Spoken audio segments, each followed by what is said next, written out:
This man have no shame? No. Is he not easy money Mayweather now? Get that money. Yeah, get that money. He'll pick up either 15, 20 mil. He was a highly respected champion. Still He is. dominated the sport. Yes. Greatest defensive fighter ever. And you're going to stoop to this? Yep. Netflix has given Mayweather some financial advances, and we're talking millions of dollars. I don't know exactly, but when I threw out a figure, they said it's even higher than what I threw out. I threw out multiple millions of dollars. That Netflix has provided some money. That Floyd apparently has taken the contracts that he's had and has gone to a lender and said, look, I'm going to be earning all of this money. Here's the signed contract proving so. And then that the lender has given him some cash up front based on that as well. So he's basically taken these numerous advances on the earnings that he's going to take. What if the most paid fighter who ever lived is now drowning in financial chaos so deep that Netflix's legal team has stepped into the room? Because right now, everything swirling around Floyd Mayweather Jr. points to broken agreements, upfront cash grabs, gambling problems, wild spending, and a single move that could explode into the most explosive legal scandal the sport has ever witnessed. And the further you dig into this story, the uglier it gets. It's just the truth. Floyd is so badly hurting for money that this is the stuff he's doing. Knowingly signing contracts for a pro fight just to go and publicly undermine it while taking a cash advance. I mean, whether you're flying on private jets or you're staying at first-class hotels or you're, buying expensive jewelry and cars and bags and you name it. So Netflix has been handing Mayweather serious money up front. And when I say serious, we are talking millions. I couldn't pin down the exact number, but the moment I threw a figure out there, they came back and told me it was even bigger than what I said. I threw out multiple millions and they said go higher. So Netflix has been putting cash in Floyd's hands. And what Floyd apparently did was take those signed contracts straight to a lender and say, look, this money is coming my way. Here is the proof on paper. Now give me cash today. And the lender did exactly that. So now Floyd has been collecting advances from multiple directions at the same time. And honestly, that is the raw truth. Floyd is hurting for money so badly that he is out here signing professional fight contracts and then publicly blowing them up while the advance is already sitting in his pocket. Your legal trouble that he's going to take. And look, as we look at this situation, guys, it strikes me that we know how precious Floyd's O is on his record. He's 50-0. Unbelievable career. Congratulations on everything you've accomplished. But he's also, it appears to be in financial straits. And the two great loves of his life, money and that zero, are conflicting with each other right now. And he's in a pickle. He's in dire straits, so to speak. And how this exactly is going to play out, you would imagine that Floyd Mayweather will come to his senses and say, look, I have no choice but to participate in this fight. I've got to be at my best and win this. Netflix is reportedly pushing forward with legal action against Floyd Mayweather Jr. after word got out that he walked away from a planned rematch with Manny Pacquiao. According to journalist Lance Pugmire, Floyd had already pocketed multi-million-dollar advance payments, so pulling out now could land him in serious legal trouble. And look, when you sit back and really think about this situation, it hits different. We all know how much that zero means to Floyd. 50-0. An unbelievable run, everything he built, respect, legacy, greatness. But right now it looks like he is also in serious financial trouble. And here is the crazy part. The two things Floyd loves most in this world, his money and that unbeaten record, are now crashing directly into each other. He is stuck. He is caught between a rock and a hard place right now. And the only logical move you would expect from a man this smart is to wake up, face reality, and say, I have no choice. I have to show up. I have to fight, and I have to win. Meanwhile, Fight Hype put it out there that the fight is still on and claimed they have all the receipts to back it up. But they said they were holding everything back until later in the day because they refused to let people treat this like entertainment. They also raised questions about who passed their number to someone named Ian and why he was reportedly calling them instead of going directly to the person at the center of these scam allegations. The message was clear. The proof exists, and it was only a matter of time before everything came out.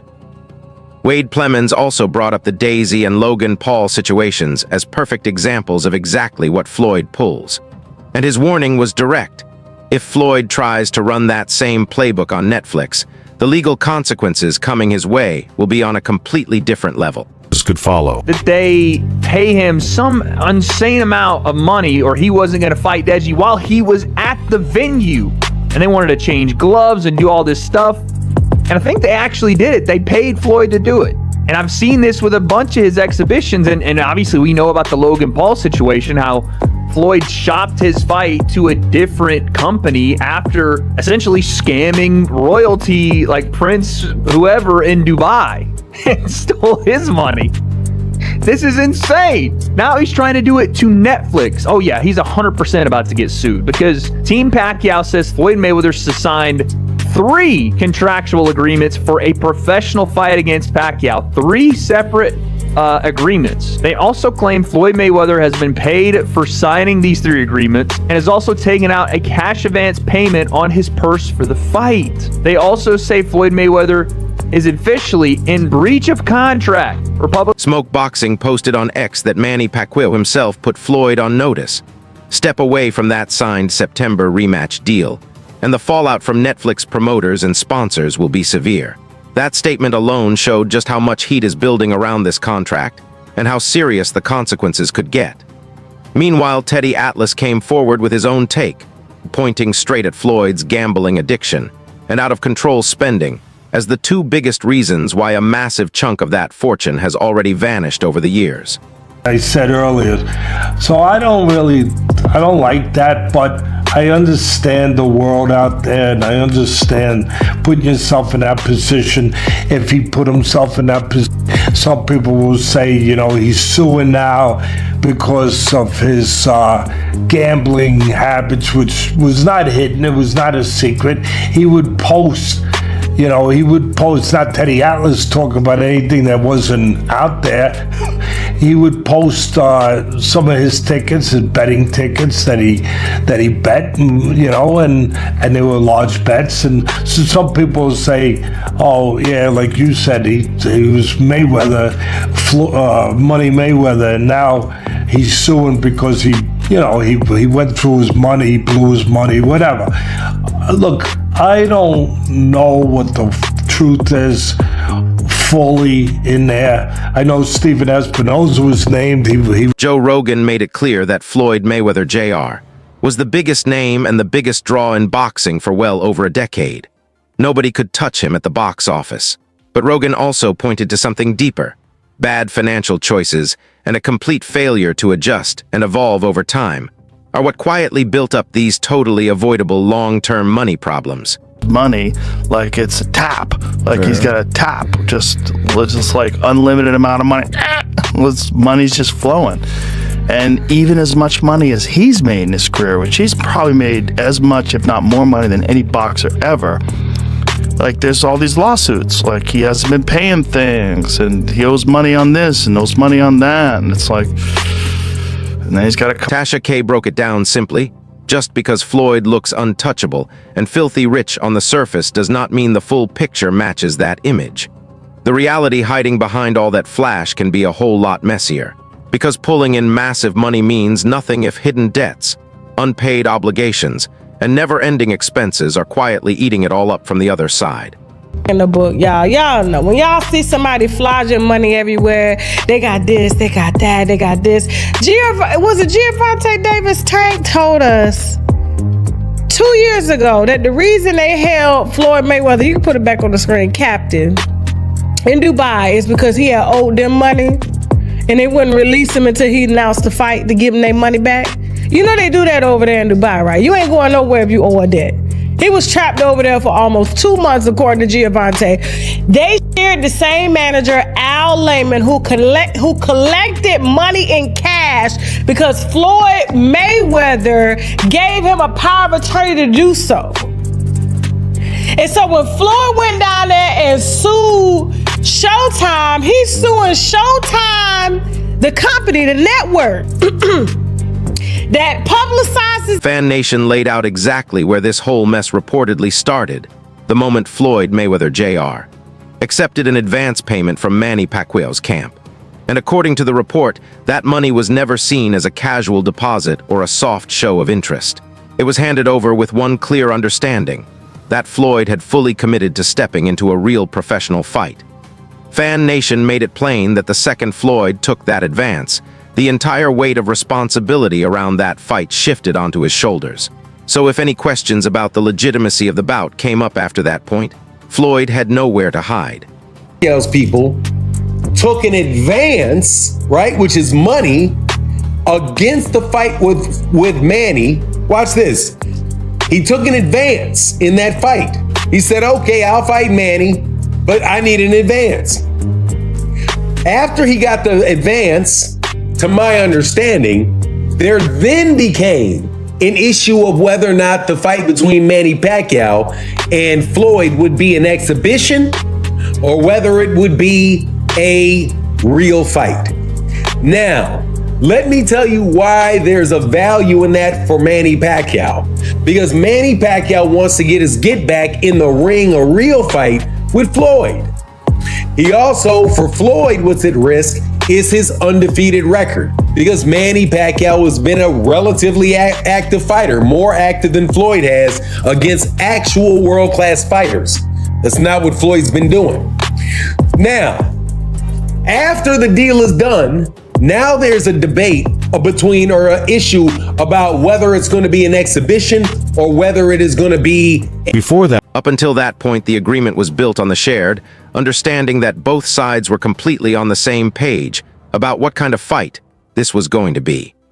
But the moment doubts about the fight's legitimacy started surfacing, the blame could no longer land on Pacquiao's camp, because they had already done their part by putting the money on the table. The analyst made it clear that this created a massive problem for Manny Pacquiao, who walked into those negotiations expecting everything that comes with a fully sanctioned professional fight. The recognition, the financial reward, and the real competitive value of the matchup. If none of those expectations get delivered, this thing stops being a disagreement and turns into a very serious contractual war. The advance. So if he got an advance, he put money in his pocket that he needed in his pocket. And then after that, he's going to switch up and say, no, I don't want to have an exhibition. I don't want to have a real fight. I want to have an exhibition. And as a result, he's depriving Manny Pacquiao of the benefit of the bargain that Manny gave him when he got that advance. Because the advance is there because Manny agreed, assuming that it was going to be a real fight and not an exhibition, because there's no reason between these two guys to have an exhibition for 3 rounds and waste a bunch of people's money where there's nothing on the line, which means Manny can't get his get back and Floyd keeps his 50-0. So it looks like Floyd's trying to get slick. And 50 Cent had apparently been sounding this alarm for years, warning that Floyd Mayweather Jr. was heading straight toward financial trouble because of the way he spent money. He made it clear this was never just a guess or a random shot in the dark. The signs were already right there in plain sight through the way Floyd was choosing to live his life. According to 50, all those luxury purchases, that over-the-top lifestyle, and those expensive habits were always going to slowly bleed that fortune dry no matter how many hundreds of millions kept coming in. 50 Cent's message was simple and straight. 6 years ago, and I'm gonna play it for you. 6 years ago. So 6 years ago, this is what 50 Cent said, and it's kind of hard to argue with him. Roll the clip. So, like, we got issues over anger. He's still the best fighter out there. Until somebody beat him, that's who he is. Do you think he should step back in the ring? I think he got to right now because the money gone.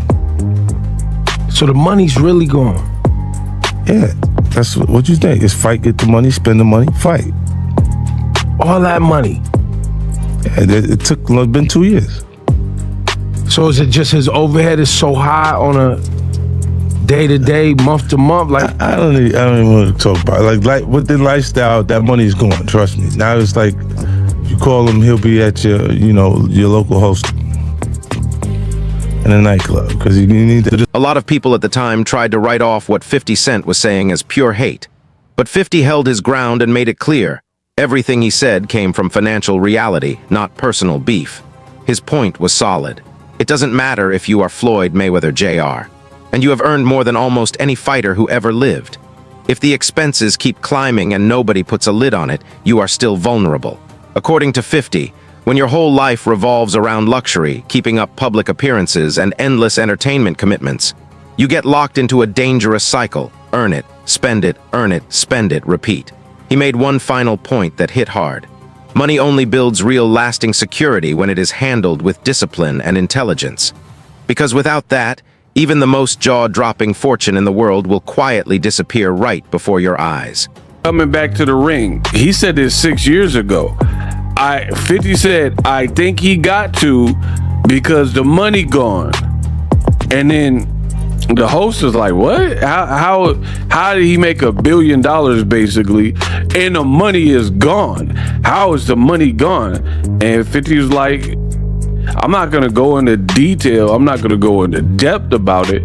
But with that lifestyle that he live in, that flashy stuff, he'll be eager to do club hosting and get cashed out. So the money's really gone. Yeah, that's what you think. It's fight, get the money, spend the money, fight. Fight, get the money, spend the money, fight. What you think? It's fight, get the money, spend the money, fight.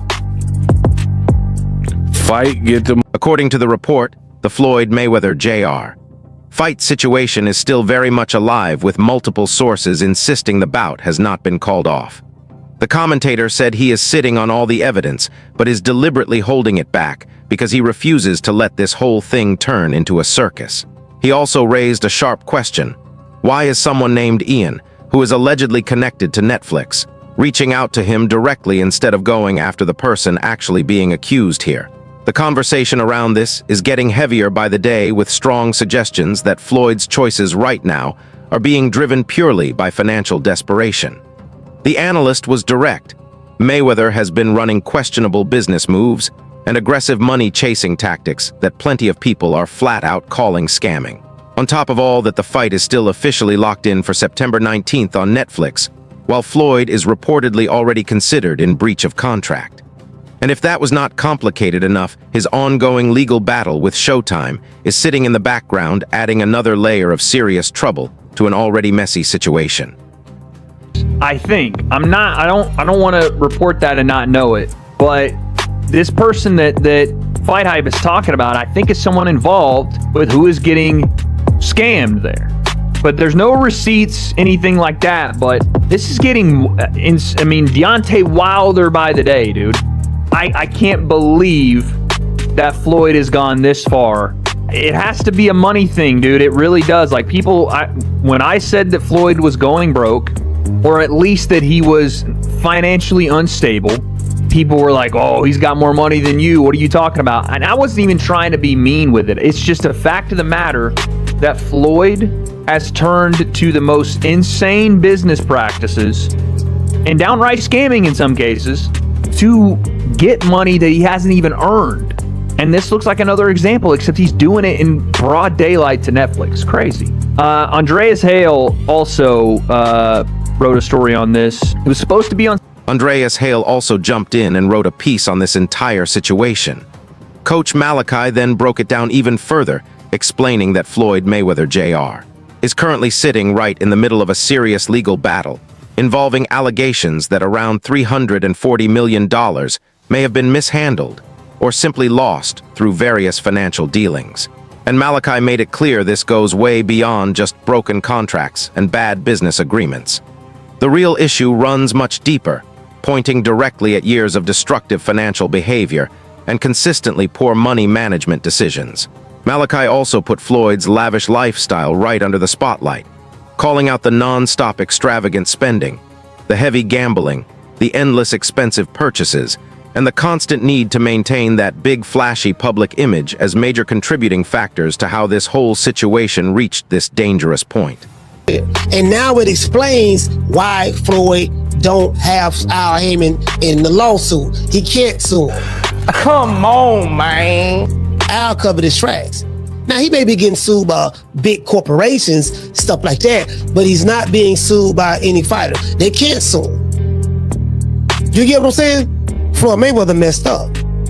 And adds insult to injury, Floyd Mayweather has a gambling problem and he spends a lot of money. He loves to spend money. So whatever he have that's in his possession, he's spending that and blowing that on top of the $340 million that he said that's owed to him. Meaning that he never really got paid from the Manny Pacquiao and Conor McGregor fight. Come on, man. Al Heyman got power of attorney. You dig? And he covered his tracks. So shout out to the brother, man. From this point of view, it does not matter how astronomically high your earnings are. If the spending never stops and never slows down over a long enough period, even the biggest fortune becomes shaky ground. Overall, the entire explanation tied both the legal mess and the financial destruction together in one clear picture, suggesting that it was never just one thing that brought Floyd to this point. It was the combination of ugly business disputes and years of unchecked lifestyle choices working together that created this complicated storm around both his money and his reputation. Praising him and worshiping him, continue to praise him and worship him then. You get what I'm saying? You dig? True. And another thing, let's thank Al Heyman. Well, you know, I guess I gotta be like everybody else and thank Al Heyman. That's what y'all been doing. You are pro Al Heyman and PBC YouTube channels, and a lot of you fan bases online. That's what you've been doing. Continue to praise him, Ben. Al is a smart businessman. He finessed the game. Let's give Al Heyman a round of applause. Good job, Al. You did a good job.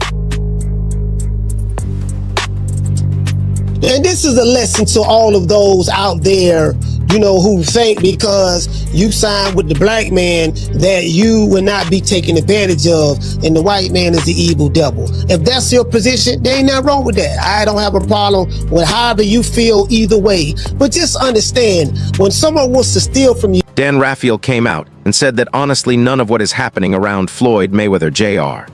right now is shocking when you zoom out and look at the full picture of his career and the life he has been living publicly. He made the point that anyone who was paying close attention to the way Floyd has been throwing his wealth around for years could have seen something like this coming from a mile away. All that obsessive focus on luxury spending, snapping up expensive things, and constantly projecting that untouchable image of success was always going to catch up eventually. Rafael also pointed out that even though Floyd generated jaw-dropping money inside the boxing ring, it was everything he did with that money outside the ring that quietly steered him toward where he stands today. Luxury cars, mountains of jewelry, heavy gambling, and over-the-top travel were not just lifestyle choices. According to Rafael, they were long-term financial risks that were building up silently for years. Later, and hopefully I can get it this afternoon to actually read the specifics of the suit and what the allegations are. But the fact that Floyd would encounter some financial issues post his boxing career is not in any way a surprise to me. When you see the types of things that, when you know, if you believe anything that he puts on his social media, the travel that he does, the places he goes, and the amount of entourage he has, I mean, that's like a money pit. I mean, whether you're flying on private jets or you're staying at first class hotels or you're, you know, buying expensive jewelry and cars and bags and you name it. I mean, it's all good when you're making those gigantic paydays and they're coming in, you know, a couple times a year. You're making 40 million here and 25 million there, or even more, you know, 100 million plus, you know, when he fought the big mega fights with guys like Conor McGregor and Manny Pacquiao. But when that stops, that money does. Rafael pushed his point even further, making it crystal clear that just because Floyd built himself into one of the highest earning fighters the sport has ever produced means absolutely nothing on its own. Big income without iron-tight financial control is just a bigger hole to fall into. He noted that without serious discipline over spending, even the most staggering earnings can get quietly swallowed up by a growing mountain of lifestyle costs and financial obligations that never stop piling on. When you step back and look at the full picture, Rafael suggested the warning signs were never hidden. They were always right there.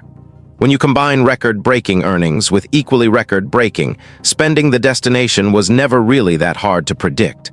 And according to Raphael, this whole situation carries a much bigger message that stretches far beyond Floyd. It is a loud wake-up call about the importance of smart money management for every single professional athlete in sport. It just didn't ring true to me because Al Heyman, who is not named in this suit, but apparently is supposedly part of this problem, whatever. But I mean, I've known Al Heyman and covered Al Heyman's fighters and his business since the day he stepped in boxing in like 2002 with Vernon Forrest. And all that time, and literally in terms of the PBC, you know, a couple hundred fighters that he's dealt with, maybe not personally, but that his team is and his company. To a fighter, you never hear anybody, even when they're retired and there's no longer, they're not with Al anymore, nobody talks bad about him. In fact, if you ask most fighters, they'll tell you how good to them that he has been, that the type of money that they've helped him make and the person that he's paid and the guy. That is everything we have got for you today. Keep it locked in because more updates are coming. We will see you next time. This video is created for informational and educational purposes only to keep the boxing audience updated. Some visuals, clips, images, or references may be used under the principles of fair use, Section 107 of the Copyright Act, for commentary, news reporting, criticism, review, and education. We have added our own research, narration, analysis, and creative editing to make the content more unique, transformative, and informative for viewers. AI tools were also used to assist in content creation and presentation. All rights to any third-party content remain with their respective owners. If you are a copyright owner and have concerns regarding any material used in this video, please contact us for prompt resolution.